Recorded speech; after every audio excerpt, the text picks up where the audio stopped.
Salut à tous, alors c'est Indikaza et aujourd'hui j'ai l'occasion de te parler du nouveau Moza Air de chez Goodson.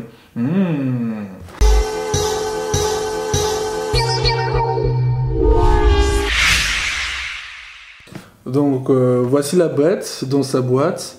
J'adore déjà son packaging.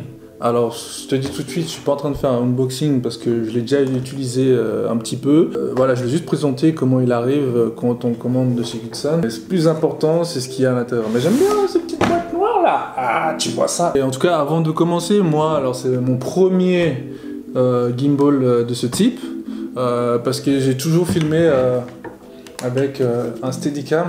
D'ailleurs, toujours très pratique parce qu'il n'y a pas besoin de charger de batterie, il n'y a pas besoin de calibrer et ça va plus facilement dans le sac et on peut le transporter partout. Donc j'ai utilisé pas mal de fois pour des shoots, des publicités, des vidéos, pour des clips, même pour du voyage. Ça n'enlève pas que je vais continuer à l'utiliser, ça dépend quand je bouge, est-ce que j'ai envie de me trimballer avec tout ça ou juste ça. Donc voilà, donc ça c'est pour le Steadicam.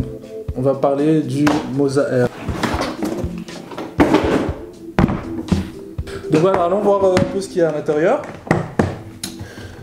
Hop, on a des batteries. Elles viennent par 3. On a la base du stabilisateur là. Le chargeur pour les 3 batteries. Bon, c'est un peu archaïque comme chargeur je trouve. C'est un peu gros. C'est ça qui m'embête un peu. Déjà qu'on transporte pas mal de matériel quand on fait de la vidéo. Ah oui, encore une chose, ça vient avec un connecteur USB. Donc ils ne fournissent pas la base pour charger. Tu utilises un stock, le chargeur iPhone ou un stock de n'importe quel chargeur de téléphone.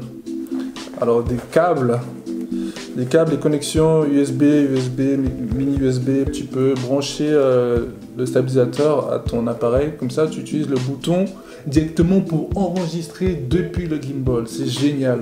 La poignée du stabilisateur, donc là on va venir mettre les batteries à l'intérieur et visser à la base du stabilisateur.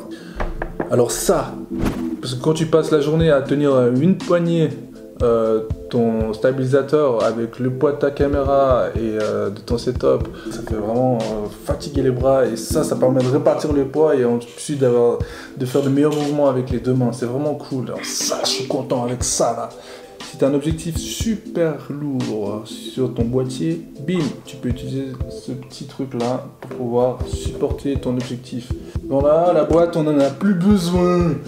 Et on va passer au montage. Donc je t'explique pas maintenant comment on va monter ça parce qu'il y a des tutoriels faits par Goodson sur YouTube. Alors tu m'en voudras pas, je vais te le monter sur un Canon 100D. Donc voilà, je vais faire le montage. Hop. Hop là, donc.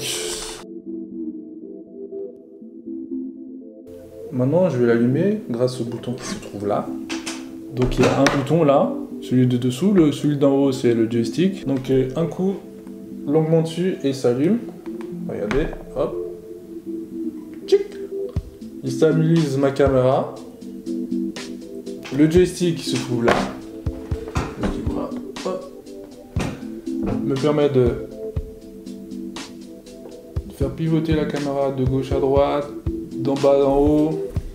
Donc il faut savoir qu'il y a 3 modes sur ce stabilisateur là. Le premier mode, quand on l'allume juste, il suit nos mouvements de poignet. Donc je vais de gauche à droite, il suit. Mais quand je descends ou je monte, la caméra reste tout droite. Si je vais appuyer sur le joystick, il sert aussi de bouton. Donc 2 fois, 1, 2, il change de mode. Alors ce mode là, il permet de suivre aussi le mouvement de poignet gauche et droite. Mais aussi, lorsque tu descends ton poignet, la caméra va suivre. Et si j'appuie 3 fois sur le joystick, 1, 2, 3, hop, ce mode-là, ce troisième mode, la caméra n'est pas en face, je vais le faire en face de vous. Je vais passer au mode normal. 1, 2, 3, troisième mode, voilà. C'est-à-dire que peu importe ce que je fais avec mon poignet, la caméra ne suit pas. Il y a une application qui va avec ces stabilisateurs là. Ils n'ont pas encore fait le modèle pour Android. Moi j'ai un iPhone. Il y a un mode qui est vraiment génial, le mode Motion Time-Lapse. C'est un mode qui permet de configurer un time-lapse. Tu choisis un point de départ, c'est-à-dire que tu choisis, je sais pas moi, ce point-là. je le valide et je choisis mon deuxième point, le point là-bas. Ensuite, je choisis le temps que je veux pour qu'il parcourt ces 2 points. Lui, qu'est-ce qu'il va faire? Il va faire juste ça. Il va se diriger du point A au point B avec le temps qu'on a configuré. C'est génial, c'est vraiment génial. On met les poignets pour voir à quoi ça ressemble avec les poignets. Là, c'est beaucoup plus confortable. Si je dois filmer un mariage, je dois filmer un clip, je vais pouvoir vraiment tenir plus longtemps au niveau du shooting, c'est vraiment cool. Et il faut savoir qu'on peut l'inverser, je ne l'ai pas montré, on peut filmer la tête en bas, donc pour ça il faut l'éteindre.